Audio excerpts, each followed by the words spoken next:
Welcome aboard the old Kennywood Railroad. Please remain seated and keep your arms and legs inside the car at all times. All aboard!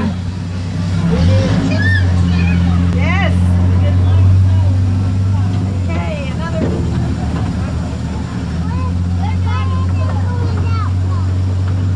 Okay, Mark. Look at all the signs. We're on the train, the rail train.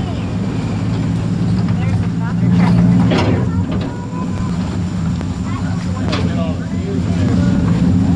You get them no matter where. That's a train too. Look at the train. That's another train. I don't know. If it is. Yeah, there's the cars that you used to ride. Where the cars go. Over there. Look, and then there's all the tickets for your kind of rides. See, here's the little roller coaster. Right there. You are riding on a piece of history. The engine pulling this train was the English flyer from the 1939 World's Fair. The coaches and the theme of the ride have changed over the years, but it took its first ride here at Kennywood in 1955. When you entered the station, you passed Lazarus South. She was bought in 1941 for the Laugh in the Dark ride and moved here in the mid-1960s. But I guess we should start from the beginning. Kennywood was founded in 1898 as a small trolley park near Pittsburgh. The park was established by the American Hill Street Railway Company, which was owned and operated by Andrew Mellon. The cafeteria building and the carousel food court are the only two remaining structures from that period. In 1906, the park was sold to two families. Those same families owned and operated the park in the 21st century. In the early years, visitors enjoyed picnicking under many trees, taking a leisurely rowboat ride on the lagoon, and watching shows at the bandstand. The favorite attraction in those days was the dance hall and the speedo plane roller coaster, along with our oldest operating ride, the old mill, built in 1902, and our oldest flat ride, the whip, built in 1990. During the roaring 20s, Kennywood added some popular rides that you can still take a ride on today. A merry-go-round was added in 1926. We also went coaster crazy and added 3 coasters designed by John Miller. I know, I love the picture. Jackrabbit, Racer, and Pippin all use the natural topography of the land, and each has its own uniqueness. This was also the decade that the famous Kennywood arrows were first seen to help travelers find the park. In 1930, Harry Traber designed 2 new rides for the park, the Auto Race and the Laugh in the Dark. These would prove to be the last new additions for many years as the Great Depression hit the country. Many parks had to close, but Kennywood survived due to the dedication of our guests and employees.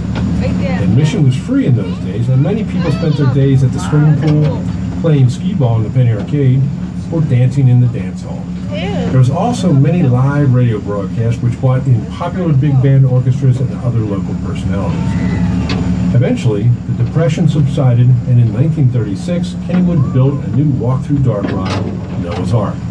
Ironically, this was also the year of the Great Flood of Pittsburgh. Out of the Depression and into the war era, World War II was the driving force in the 1940s. Kennywood's own radio station, the Voice of Kennywood, would broadcast the news from the front lines of the war from the tower refreshment stand in the middle of the park. The 40s also saw the addition of classic rides like the Silver Rocket Ships and the Little Dipper roller coaster. As the nation entered the television age in the 1950s, so did Kennywood. Our band shell became host to many celebrities of the day. The Three Stooges, Clarabelle McCrown from the Howdy Doody Show, and the legend himself, the Lone Ranger, to name just a few. The decade saw the addition of the Floral Clock, a brand new game called Fascination, and our Fall Fantasy Parades. The 1960s and 70s were challenging times for Kennywood.